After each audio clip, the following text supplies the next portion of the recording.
Donc c'est un peu l'image du pirate et c'est comme ça qu'il est devenu connu aussi. Il a été mis sur la liste rouge d'Interpol. Paul Watson. Paul Watson arrêté. C'est l'ennemi numéro 1 du Japon. Paul Watson restera en détention jusqu'au 5 septembre prochain.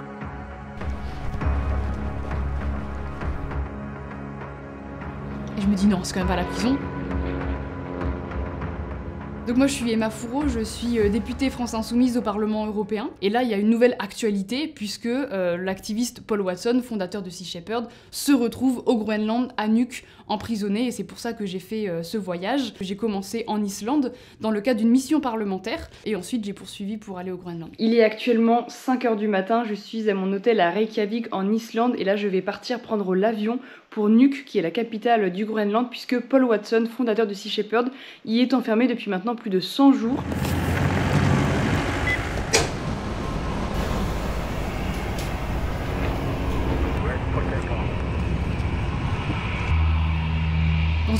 Quand on survole le Groenland, littéralement le premier truc qu'on voit, c'est ces bâtiments. Et je me dis non, c'est quand même pas la prison. Et c'est vrai que c'est surréaliste de se dire, bah, le premier truc qu'on voit, c'est Paul Watson qui doit être en tout petit là-dedans. Moi, avant de faire de la politique, j'étais activiste environnementale et spécifiquement sur la question de l'océan. Donc depuis quelques années, on en parle de plus en plus, mais c'était un angle mort il y a quelques années quand j'ai fondé Sans Océan, donc une association qui s'attache à dénoncer les problématiques et les menaces qui pèsent sur l'océan. Et donc c'était important pour moi de mettre vraiment la lumière sur ces enjeux. Paul Watson, c'est un militant écologiste, donc qui a d'abord cofondé Greenpeace, puis qui a fondé Sea Shepherd, et qui toute sa vie a consacré son travail, son existence à la fois à la protection de la biodiversité marine et surtout à lutter contre les activités illégales. Donc c'est un peu l'image du pirate et c'est comme ça qu'il est devenu connu aussi auprès du grand public. Parce que c'était pas un activisme conventionnel. Et donc lui il parle de non-violence agressive pour qualifier ses méthodes d'action. Non-violence parce que ça ne blesse jamais aucun humain. En 50 ans d'activité, il n'y a jamais eu la moindre blessure infligée à une personne humaine. Mais agressive parce que c'est pas du militantisme dans son bureau à faire juste du lobbying, du plaidoyer auprès des institutions. C'est important, mais en fait c'est deux méthodes qui se complètent. Et Sea Shepherd vraiment tape sur le même clou de nous on s'oppose physiquement aux entreprises de destruction. On estime qu'en face, c'est justement des activités écocides, parce que tuer des baleines, c'est un crime écologique, parce que les baleines sont des puissants puits de carbone. En fait, elles captent le carbone, et quand elles meurent, elles coulent, et donc ça se sédimente dans le fond, et donc le fait de tuer des baleines, ça fait qu'on a moins de puits de carbone, mais qu'en plus on libère du carbone à la surface quand on les remonte.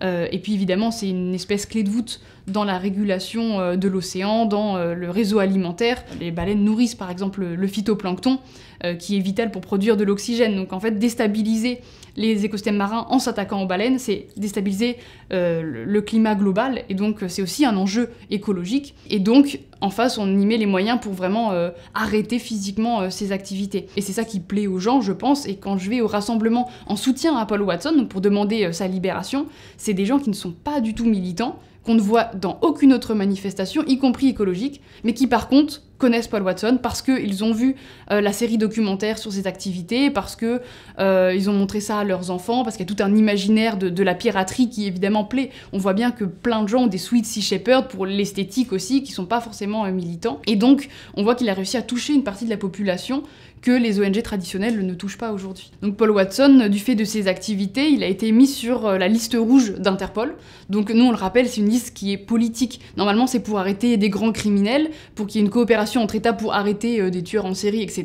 Et ça a été totalement dévoyé comme outil, notamment par le Japon, qui a inscrit Paul Watson sur cette liste, parce que Paul Watson, c'est l'ennemi numéro 1 du Japon, parce qu'il s'oppose aux activités illégales des navires japonais. En fait, le Japon va aller chasser des baleines dans un sanctuaire baleinier en Antarctique, donc c'est totalement illégal, mais puisque personne ne les arrête, Sea Shepherd a décidé que ce serait eux qui iraient arrêter ces activités. Et donc en fait, là, ce qu'on reproche à Paul Watson, c'est de faire appliquer la loi internationale. Et donc le Japon, en fait, est dans une vendetta personnelle contre Paul Watson, et il a enfin pu mettre le grappin sur Paul Watson grâce au Danemark. Il a été arrêté le 21 juillet 2024, et donc il est aujourd'hui en prison à Nuuk au Groenland. Donc il y a eu plusieurs audiences qui à chaque fois prolongent sa détention. Pour l'instant, de toute façon, il est présumé innocent parce qu'il a été condamné par aucune cour. Parallèlement, il y a une procédure d'extradition. Donc le Danemark doit choisir s'il veut livrer Paul Watson ou non au Japon, puisque le Japon a fait une demande d'extradition de Paul Watson, ce qui serait extrêmement grave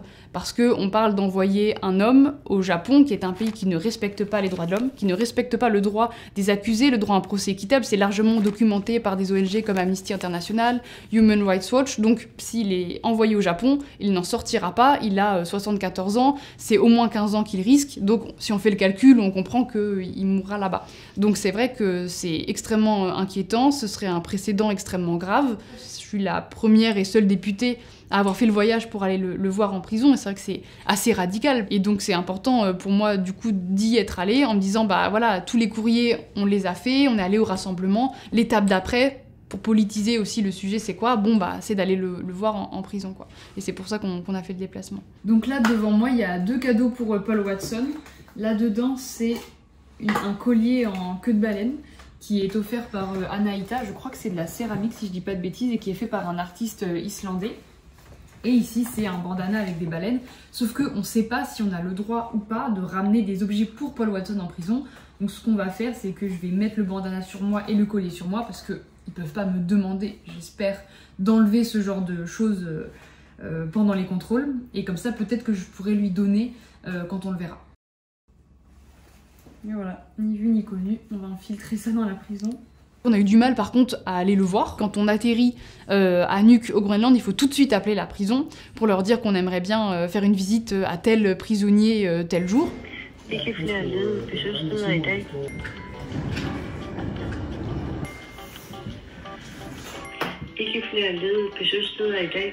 Toujours pas, c'est bizarre hein.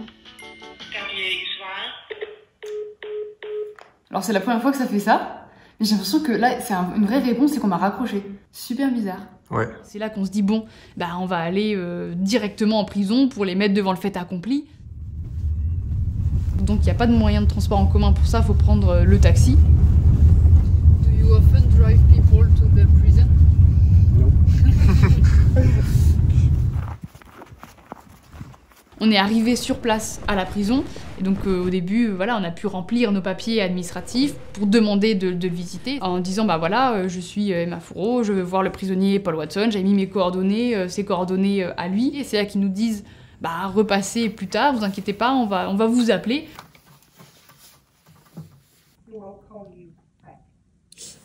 Ok. Do you have an idea when it will be? No? Sorry, It will take maybe a few hours? but it's really fast sometimes. Okay.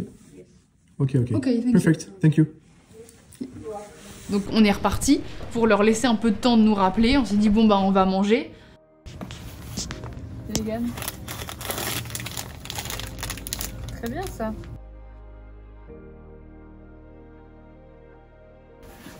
Alors là, tu peux être sûr que je vais me faire un sachet. C'est parti.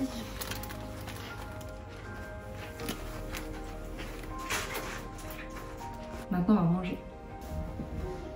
Je crois que c'est le burger le plus haut que j'ai vu de ma vie. Carrément. Bah ouais. Quoique. Évidemment, ils nous ont pas appelés, donc c'est après manger qu'on est reparti. Et on a été reçus non pas par un Groenlandais, mais par un Danois. Et donc, ce responsable danois nous dit « Ah bah, c'est vraiment dommage, on n'a plus de salle de visite, donc c'est pas possible. » On se dit « Bon, c'est un peu bizarre, je suis sûre qu'il y en a bien une qui peut se libérer pour nous. » Il dit « Non, non, c'est vraiment pas possible, vous pouvez réessayer lundi. » Sauf que lundi, nous, on n'était plus au Groenland. Donc j'ai passé des coups de fil en français, donc eux, ils savaient pas avec qui j'étais au téléphone. Finalement, il y avait une salle de visite qui s'est magiquement libérée, et donc on a pu le voir. Donc il fallait ranger tous les instruments qui peuvent filmer, y compris ma montre par sécurité. Ils voulaient que je le mette dans un casier à l'entrée. Et donc là, ils nous emmènent dans une salle où il y avait Paul Watson. Donc c'était voilà, une petite salle de visite avec une table, c'était assez confortable, hein. Et donc on a pu parler là avec Paul Watson, donc pendant plus de 2 heures. Bah, ça fait bizarre, parce que forcément c'est quelqu'un qu'on voit dans les films, en visuel, donc là, le voir en prisonnier à sa table, ça fait un peu un choc. Donc il y a plein d'émotions qui se mélangent. D'un côté c'est bah, C'est en partie grâce à Sea Shepherd que je me suis engagée, parce que moi j'étais bénévole aussi à Sea Shepherd au Portugal.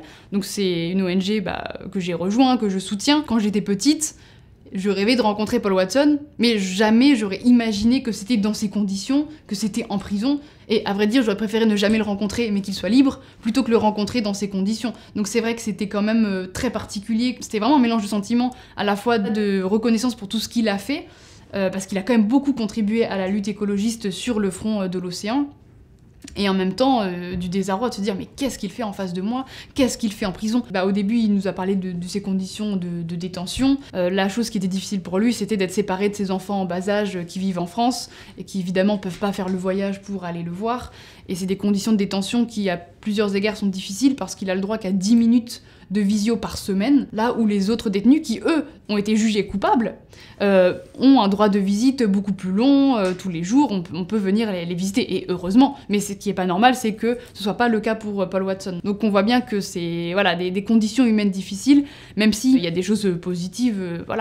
Lui, il nous a dit qu'il voyait les baleines depuis sa fenêtre. Et c'était pas une expression poétique, c'est littéralement, il voit les baleines. Donc c'est assez beau de se dire, en fait, bon, c'est à cause des baleines qu'il est là. Enfin, pas à cause des baleines, c'est à cause du Japon qu'il est là, mais il les voit quand même encore, même en prison. Donc c'est quelque chose qui l'allège un petit peu, parce que c'est magnifique de les voir là. Et donc, en tout cas, il était très content de pouvoir nous parler quand je suis allée lui rendre visite, parce que forcément, les autres détenus ne parlent pas anglais, ou très très mal.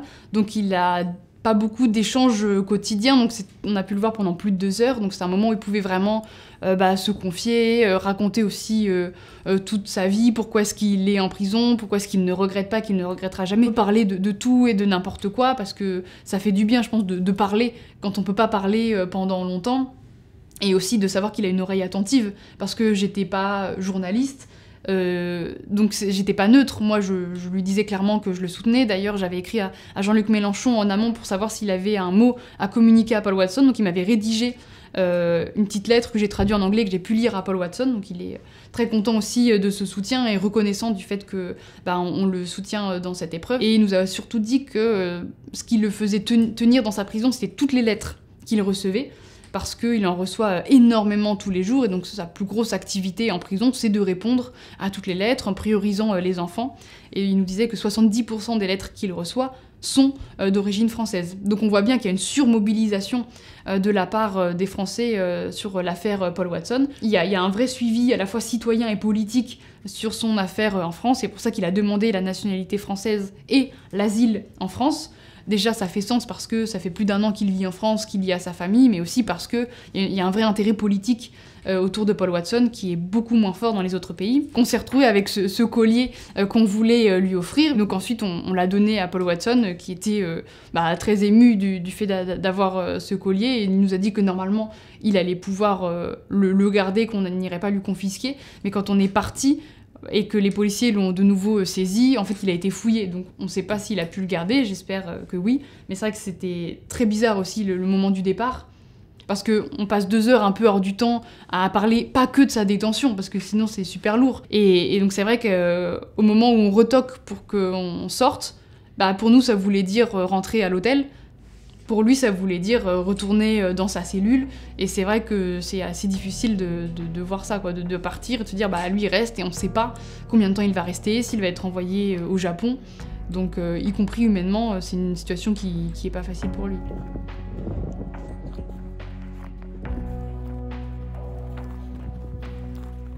Et puis on a appelé plusieurs fois les taxis pour savoir s'ils pouvaient venir nous chercher, mais on tombe sur une espèce de répondeur, donc on est bon pour marcher pendant combien de temps ?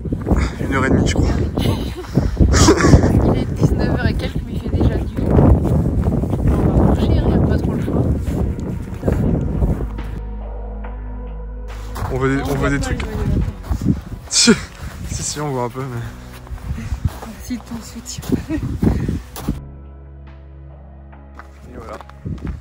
On est en train de marcher. Tu connais le chemin? Ouais, globalement.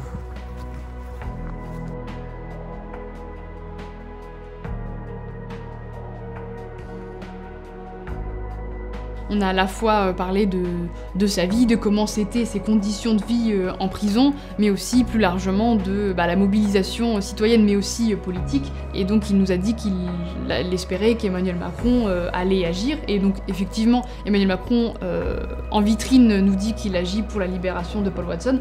Dans les faits, on n'en voit aucune retombée, parce que si une nation telle que la France pesait de tout son poids diplomatique face au Danemark, on pourrait espérer plus de réponses, alors que là on n'a rien. Et les seuls éléments de réponse qu'on a eu, c'est parce qu'avec d'autres parlementaires, j'ai envoyé des courriers à la fois à la Commission européenne, mais aussi à la première ministre du Danemark, au ministre de la Justice, et donc on a eu des réponses évidemment très formelles, qui nous donnent pas beaucoup d'informations, mais on a eu des réponses, là où du côté d'Emmanuel Macron, il n'a absolument aucune réponse à nous communiquer. Il y a très peu de courage politique en fait, parce qu'on sait que Paul Watson est soutenu par l'opinion publique, donc c'est bien pour Macron de dire qu'il soutient Paul Watson. Dans les faits, on n'en voit pas la couleur, et en plus lui participe à la criminalisation des écologistes dans son propre pays. Selon le défenseur des lanceurs d'alerte de l'ONU, la France est le pire pays européen en matière de répression des militants, et des militants écologistes. Il faut quand même le rappeler. Parce que Macron veut se laver les mains dans cette affaire, mais quand on voit le nombre de militants écologistes en garde à vue, qui sont en procès et qui risquent plusieurs années de prison ferme, en fait on a des petits Paul Watson partout en France. Et le responsable politique de tout ça, c'est Emmanuel Macron, c'est son gouvernement. Et c'est aussi expliquer ça, de dire oui, il y a Paul Watson, il est connu, et ça se passe au Danemark, mais ça se passe aussi en France, avec des gens moins connus, mais qui sont tout aussi engagés pour l'environnement, pour protéger notre planète, et eux par contre on n'en parle pas parce qu'ils sont pas connus. Donc c'est aussi parler de Paul Watson pour parler de la répression globale, et notamment du coup aussi en Amérique latine, parce qu'il y a aussi du racisme dans tout ça, qui fait qu'on parle pas de ces activistes-là, mais eux, quand ils protègent leurs terres, leurs forêts, on leur tire dessus. Donc ça permet aussi de politiser plus largement et de tisser en fait un fil conducteur qui est la répression grandissante des militants écolos. Et quand on voit les violences qu'il y a eu à Sainte-Soline, etc., Paul Watson aurait pu être dans cette manifestation-là, parce qu'en fait il défend la même chose, quoi, la possibilité de vivre, de cohabiter avec toutes les espèces autour de nous, etc. Et donc c'est important de vraiment élargir le sujet et de dire en fait on peut pas juste dépolitiser le cas Paul Watson et pas parler du reste, quoi. Et donc il y a urgence à dénoncer ce qui se passe pour plus que ça se reproduise, à faire en sorte que ça se finisse bien pour lui, mais aussi à ce que ça se finisse mieux pour les autres derrière lui. Et donc le fait aussi d'avoir des députés, des militants qui se mobilisent et d'avoir un travail collectif, ça donne un peu du baume au cœur à tout le monde. Moi sur les rassemblements, on me remercie en me disant c'est bien de voir une députée se mobiliser, mais en fait ça devrait être la norme, ça devrait être normal que les représentants politiques soient aux côtés de ces mobilisations. Et pourtant ils sont étonnés parce qu'on les a habitués au fait que les représentants politiques sont toujours du côté des puissants. Donc avec la France Insoumise on renverse ce truc à dire non, nous on est du côté du peuple et on le sera toujours. Et ça étonne les gens, mais dans le bon sens. Tout n'est pas fini, et c'est en se battant qu'on peut gagner. Si on se bat pas, on a déjà perdu. Et donc c'est vrai que le fait d'être dans l'action, ça permet aux gens aussi de pas déprimer, de se dire en fait on peut gagner, on peut arracher des victoires, même si les politiques sont pas toujours de notre côté. On a une force politique qui est un vrai point d'appui, qui peut gagner demain, et qui se mobilise aujourd'hui sur tous les cas, et le cas Paul Watson est emblématique de tout ça.